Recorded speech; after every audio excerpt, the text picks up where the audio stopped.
563 YouTube channel के proprietor आदरणीय IP Singh के द्वारा 563 रुपए का दमदान ग्वालियर बुद्ध महोत्सव में दिए गए हैं साथियों। और बताना चाहूंगा इनका यूट्यूब चैनल है BS 563। ये सारा कार्यक्रम जो आज ग्वालियर बुद्ध महोत्सव में हुआ है, आप इस चैनल के माध्यम से इस कार्यक्रम को कभी भी देख सकते हैं। बहुत बहुत धन्यवाद।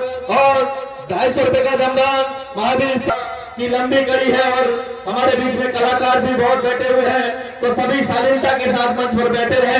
ग्वालियर बुद्ध महोत्सव के मंच पर एक से एक बड़े वक्ता हमारे बीच में, एक से एक सम्मानित अतिथिगण हमारे बीच में मौजूद है, तो सभी का सम्मान स्थान पर ही बैठे रहे।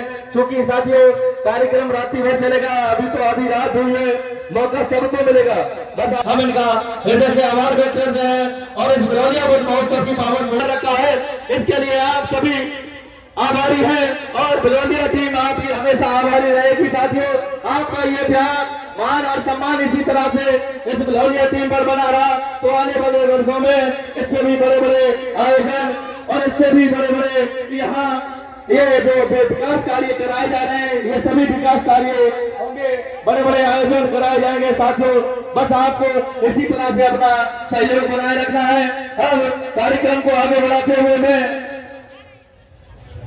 वक्ताओं की कड़ी में बुलाने बड़े भाई आशीष साग सर जी को मैं आमंत्रित करता हूं कि वो आए और अपनी बात को बहुत ही कम शब्दों में रखने का प्रयास करें। धन्यवाद।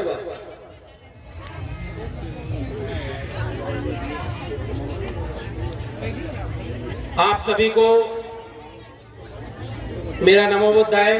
सबसे पहले विश्व गुरु तथागत भगवान बुद्ध के चरणों में नमन करते हुए और बंदामी बनते जी एवं मंच पे बैठे हमारे सभी बड़े भाई, छोटे भाई एवं हमारे युवा साथी एवं सामने बैठे हमारे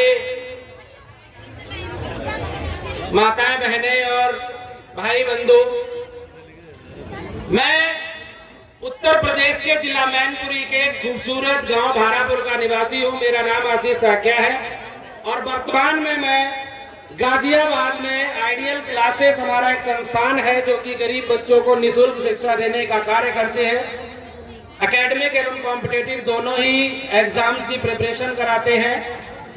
हमारा जो रिजल्ट है, अगर गत वर्षों में देखा जाए, पिछले 6 से 7 साल की अगर मैं बात करूं तो 95% से हमेशा ऊपर ही रहा। लास्ट ईयर का हमारा जो टॉपर है वो 98.6% है और मैथमेटिक्स एवं साइंस में हमारे जो मार्क्स हैं बच्चों के 100 आउट ऑफ 100 मार्क्स हैं। ऐसे कई सारे बच्चे हैं, ये कोई हवाई वाली बात नहीं है, क्योंकि मैं मंच पे ये बात बोल रहा हूँ, हमारे पास उन सभी का रिजल्ट भी है। और अभी हाल ही में हमने ऑनलाइन क्लासेस के लिए एक प्लेटफॉर्म तैयार किया है जिसपे हम जो भी गरीब बच्चे हैं उनको निःशुल्क शिक्षा देने का कार्य करते हैं। हम यहाँ पर जो बिलोलिया बुद्ध महोत्सव जो कमेटी है उससे बस एक ही अनुरोध करना चाहूंगा और जो हमारी धम्म गायिका है उनसे भी माफी चाहूंगा, इसलिए क्योंकि आपसे थोड़ा सा मैं समय ज्यादा लूंगा, क्योंकि मुझे 2-4 चीजों पे बात करनी है। एक सबसे इम्पोर्टेंट जो बात करनी है वो शिक्षा पर बात करनी है, एजुकेशन पे बात करनी है। सभी लोग कहते हैं कि शिक्षा पर सबसे ज्यादा जोर देना चाहिए, यानी सबसे ज्यादा अपने बच्चों को एजुकेट करना चाहिए, लेकिन पॉइंट ये है कि उसको एजुकेट करने का कार्य कौन करेगा? किसी ना किसी को तो आगे आना ही पड़ेगा। तो हमने ये पहल की कि जिस देश में माता सावित्री बाई फूले और ज्योतिबा फूले जो कि राष्ट्रपिता है, इस देश में उन्होंने निःशुल्क शिक्षा देने का कार्य किया है। और अगर ये आशीष कुमार आज इस मुकाम पर पहुंचा है, हमारे समाज ने हमें इस लायक बनाया है कि अगर हम कुछ कर सकते हैं तो हमारे कॉन्सेप्ट है जो हमेशा हम कहते हैं कि पे बैक टू सोसाइटी, हमें अपने समाज को वापस भी करना चाहिए। और जहां भी अगर मैं बात करूं अपनी, तो कोई मैं बहुत संपन्न परिवार से नहीं आता हूं, हमारे गांव के लोग यहाँ उपस्थित हैं। 2013 में मैं गाजियाबाद के लिए निकला था गांव से, हालांकि पिताजी से थोड़ा सा रुष्ट होकर गया था। 1000 रुपए लेकर मैं गाजियाबाद जब गया था तो किराया कटने के बाद हमारे पास 600-700 रुपए कुछ बचे हुए थे। उसी से हमने एक छोटा सा अपना जो कारोबार शुरू किया। सबसे पहले हमने कुछ समय तक एक्सपोर्ट में जॉब भी की, लेकिन 7 दिन का ही वो कार्य चल पाया, क्योंकि वहां की प्रणाली जो थी वो हमें हजम नहीं हुई और हमारी जो भाषा थी वो उनको हजम नहीं हुई। उसके बाद हमने एक स्कूल ज्वाइन किया, वहां पर हमने 3 से 4 महीने पढ़ाने का काम किया और एक इंस्टीट्यूट का निर्माण किया जिसका नाम है आइडियल क्लासेस। और वहां पर हमने शिक्षा देने का कार्य किया, सिर्फ 2 बच्चों से स्टार्ट किया था और आज हमारे पास 311 बच्चे लगभग आज की डेट में जो अभी ऑफलाइन क्लासेस ले रहे हैं और मोर देन 1000 स्टूडेंट हमारे ऑनलाइन प्लेटफॉर्म पे जुड़ चुके हैं। और रिजल्ट की बात की जाए तो उत्तर प्रदेश पुलिस कांस्टेबल और एसआई की अगर मैं अपने मोबाइल पे सर्च लिस्ट निकाल दूंगा तो एक लंबी लिस्ट निकल आएगी जिसमें यूपी पुलिस के अंदर बहुत सारे स्टूडेंट हमारे लगे हुए हैं। और 2018 में उत्तर प्रदेश पुलिस में मेरा खुद का सिलेक्शन हुआ है, ये बात रिकॉर्ड हो रही है, रोल नंबर भी दे सकता हूँ, डिटेल भी है। लेकिन हमने ज्वाइन नहीं किया, इसलिए नहीं ज्वाइन किया क्योंकि हमें वहां पर कांस्टेबल बन के अपना जीवन नहीं गुजारना था, हमें काम करना था, अपने समाज को शिक्षित करना था और शिक्षित करके हमारे जैसे और युवाओं को आगे बढ़ाना था। क्योंकि हमारे पिताजी ने ये कहा था, बेटा कि जीवन में कोई भी काम करना, कुछ भी करना, लेकिन कभी किसी के साथ छल मत करना। क्योंकि हम भी जिनसे पढ़कर आए थे, हमारे पास फीस देने के पैसे नहीं थे, कोचिंग की जो फीस है उनके देने के पैसे नहीं थे। हमारे पिताजी ने उनसे हाथ जोड़कर रिक्वेस्ट की थी। उस समय हमें ये फील हुआ कि मेरे पिताजी मेरी पढ़ाई के लिए किसी शिक्षक के सामने हाथ जोड़ रहे हैं और अपने से कम उम्र के टीचर के पैर पड़ रहे हैं, इसलिए कि फीस नहीं दे पा रहे थे। उस दिन हमने ये ठान लिया था कि जिस दिन भी हम उस मुकाम पर पहुंचेंगे, अगर हमारे संस्थान में एक भी बच्चा ऐसा आया जिसके पास पैसे देने के लायक नहीं है लेकिन वो पढ़ना चाहता है, वो हमारे संस्थान से वापस मायूस होकर नहीं जाएगा। अगर मायूस होकर चला गया तो मैंने समझ लीजिए अपने पिताजी का भी अपमान किया है। और आज तक हमारे संस्थान से कोई भी बच्चा वापस मायूस होकर नहीं गया। अब हम बात करते हैं कि शिक्षा की जब बात की जाती है, एजुकेशन की, तो मैं हमेशा एक लाइन बोल देता हूं, अक्सर कर आज फिर कह देता हूं कि डिग्रियां तो महज तालीम के खर्चे की रसीदें हैं। कि डिग्रियां तो महज तालीम के खर्चे की रसीदें हैं, ज्ञान वो है जो किरदार में झलके। असली ज्ञान वही होता है जो व्यक्ति के किरदार में झलकता है। और शिक्षा पर हमने कुछ पंक्तियों के द्वारा मैं आपको संबोधित करना चाहता हूं, क्योंकि ये जरूरी है कि एजुकेशन के बारे में हर एक को पता होना चाहिए।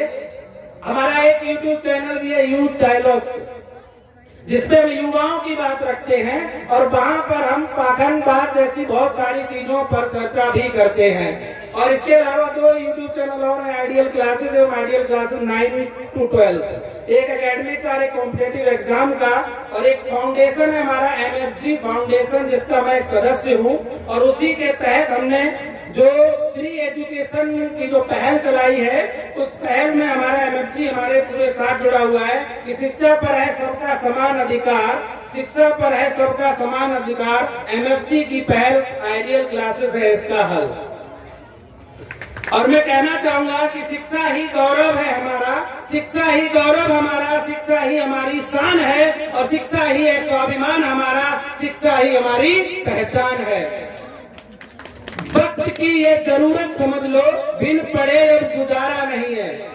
वक्त की ये जरूरत समझ लो, बिन पढ़े अब गुजारा नहीं है। ना कोई रहनुमा ना हुकूमत, कोई भी अब तुम्हारा नहीं है। तुम पढ़ो और पढ़कर लिखो सब, तुम पढ़ो और पढ़कर लिखो सब, वरना तारीख बदली मिलेगी। अब कलम और कागज से बढ़कर दूसरा कोई चारा नहीं है। बात कलम और कागज की हुई तो मैं उन युवाओं से भी कहना चाहूंगा कि कलम कागज आपको उठाना पड़ेगा। आप स्वयं जब तक अपनी गाथा नहीं लिखेंगे, दूसरे इतिहास लिखेंगे, तब तक आपके इतिहास को दबाया जाएगा। और जब तक आप लोग स्वयं कलम नहीं थामेंगे, तब तक आपके इतिहास को ऐसे ही निरंतर दबाया जाता रहेगा। हमारी टीम में से एक मेंबर है जिन्होंने एक पुस्तक लिखी, प्रबुद्ध राष्ट्रवाद। और ये पुस्तक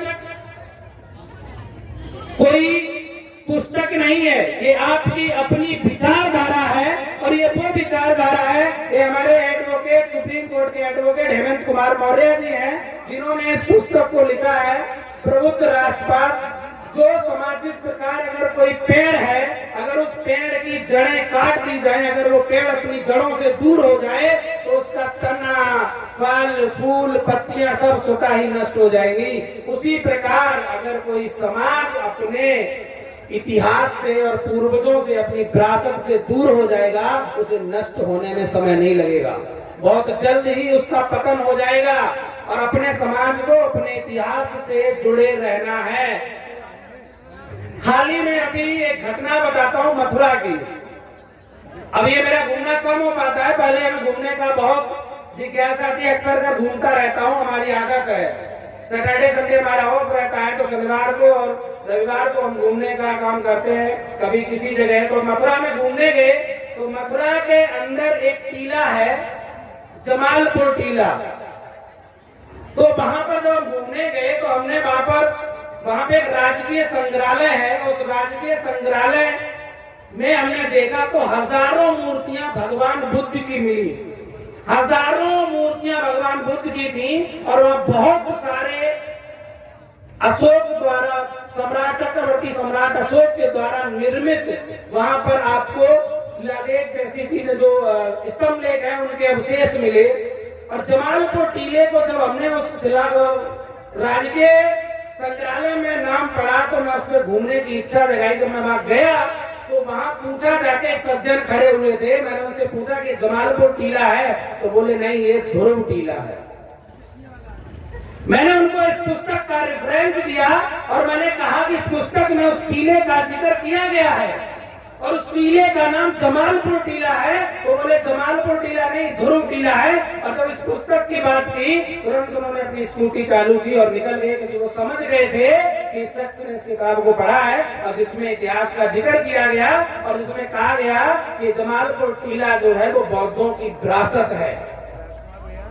हाल ही में दिल्ली का एक गढ़ी प्लेस, और उस गढ़ी प्लेस में सम्राट अशोक का स्तंभ लेख मिला।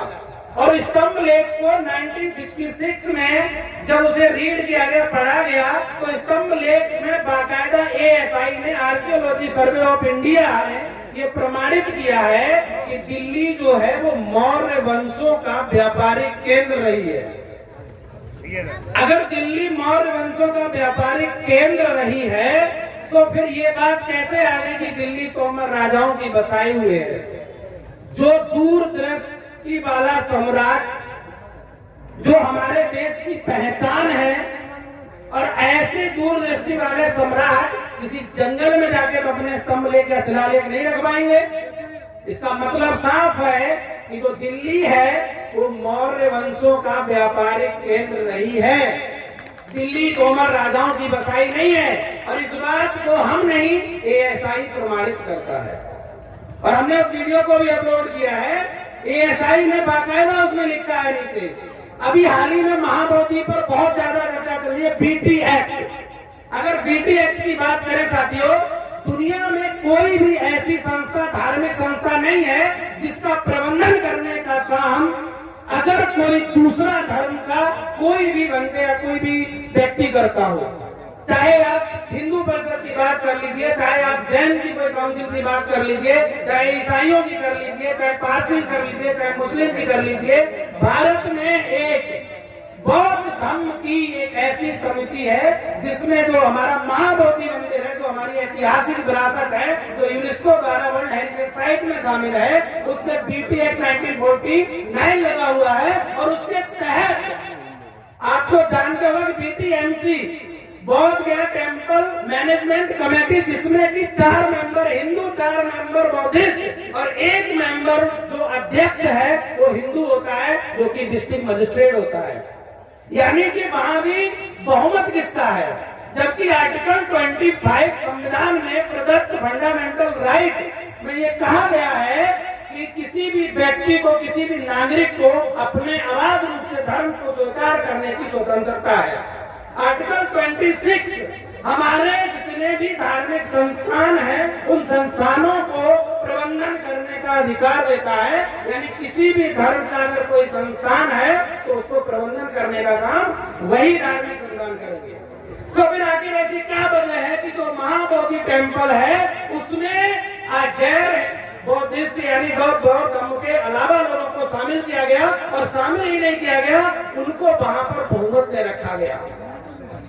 इसको न खत्म कराने के लिए आपको जागरूकता फैलानी होगी, आंदोलन करने होंगे। जब सरकार पर दबाव बनेगा तभी जाके आर्टिकल 25, 26, 29, 30 एवं आर्टिकल 13 तो बाबा साहब अम्बेडकर ने हमें सबसे बड़ी पावर दी। आर्टिकल 13 ये कहता है कोई भी धर्म, कोई भी प्रथा, कोई भी रूढ़ी, कोई भी परंपरा, कोई भी नियम, कोई भी कानून, कोई भी अध्यादेश अगर वो कभी भी फंडामेंटल राइट के अगेंस्ट होगा तो उसी समय वो विधि शून्य माना जाएगा, चाहे वो स्वतंत्रता से पूर्व लागू हो, चाहे स्वतंत्रता के बाद लागू हो। अब अगर आर्टिकल 13 ये राइट देता है तो आर्टिकल 32 जो संविधान की आत्मा है उसके तहत हमें सुप्रीम कोर्ट जाने की पावर भी है और सुप्रीम कोर्ट में केस गया भी, मामला सुप्रीम कोर्ट में गया अभी वो सुनवाई का अधीन है। लेकिन जब तक देश में व्यापी इसके विरुद्ध आंदोलन नहीं होगा तो बीटी एक्ट कभी रद्द नहीं होगा और महाबोधि मंदिर कभी भी बौद्धों को सौंप नहीं दिया जाएगा। आपको आंदोलन करना पड़ेगा। और अंत में मैं इतना ही कहना चाहूंगा क्योंकि समय का अभाव है और ऑलरेडी मैंने बहुत समय ले लिया है, तो मेरा बस इतना ही है कि जितना भी अगर आपके आडंबर है उन आडंबरों को त्याग दो। और वो बहुत जरूरी है क्योंकि कबीरदास ने कहा था कि माटी का एक नांग बना के पूजे लोग लुगाया, माटी का एक नांग बना के पूजे लोग लुगाया और जिंदा नांग घर में निकले ले लाठी धमकाया। जिंदा बाप कोई न पूजे, मरे बाप पुजवाया और मुट्ठी भर चावल लेके कौवे को बाप बनाया। कबीरा कुआं एक है पानी भरे अनेक, कबीरा कुआं एक है पानी भरे अनेक, बर्तन में ही भेद है पानी सब में एक। पानी में अंतर नहीं है, सिर्फ बर्तन में भेद है। एक बूंद एक ही मनमूत्र, एक चाम एक गुदा, एक ज्योति से सब उपना, कौन बामन कौन सूद। जब एक ही बूंद है, एक ही मनमूत्र है, एक ही चाम एक ही गुदा, सब कुछ एक समान है, तो फिर बामन और हम सूद कैसे।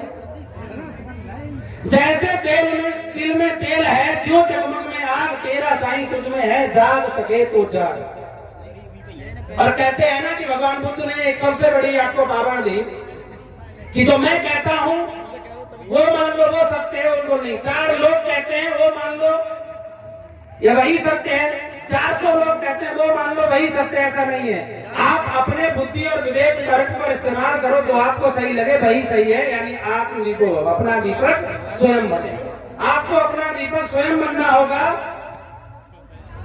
और आज नहीं, जिसकी अगर बात की जाए, अगर आज मैं यहाँ पर बोल रहा हूं तो हमसे बहुत पहले हमारे संत कबीर कह के गए, पाकर पूजे हर मिले तो मैं पूजू पहाड़, कासे है चाकी भली पीस गाय संसार। अगर पत्थर पूजने से भगवान मिलते तो मैं पहाड़ पूजने लग जाता। इससे अच्छा चकिया की पूजा करो, कम से कम आटा को देती है। उन्होंने सिर्फ एक धर्म पे नहीं कहा, उन्होंने हर एक धर्म पे कहा। काकड़ पाकर जोड़ के मस्जिद नहीं बनाए, काकड़ मुल्ला बांधने का भैरव वो खुदा, ये हमने नहीं कहा, कबीरदास ने कहा। तो ऐसे संत कबीरदास और हमारे समाज में बहुत सारे जागरूकता फैलाने वाले लोग आते रहे। उनको चाहे गालियां दो, आप चाहे कुछ भी दो, समय समय पर आते रहे। सत्य बोलने की सिर्फ 1-2 आपको नुकसान हो सकते हैं, या 2 ही चीजें होती हैं, या तो आप सत्य के मार्ग पर लंबे समय तक नहीं चलते हैं, या फिर सत्य को कहने की शुरुआत करने से करते हैं। 2 ही चीजें होती है मात्र। तो अंततः मैं अपनी वाणी को विराम लेने से पहले इतना कहना चाहूंगा, जो बिलोलिया बुद्ध महोत्सव समिति है उन सभी कार्यकर्ताओं का बहुत बहुत धन्यवाद जो आपने हमें समय दिया, और हमारे जितने भी साथी हैं उन सभी का बहुत बहुत धन्यवाद। और मैंने अगर किसी का ज्यादा समय लिया उसके लिए माफी चाहता हूं। अंत बहुत बहुत धन्यवाद आप सभी का।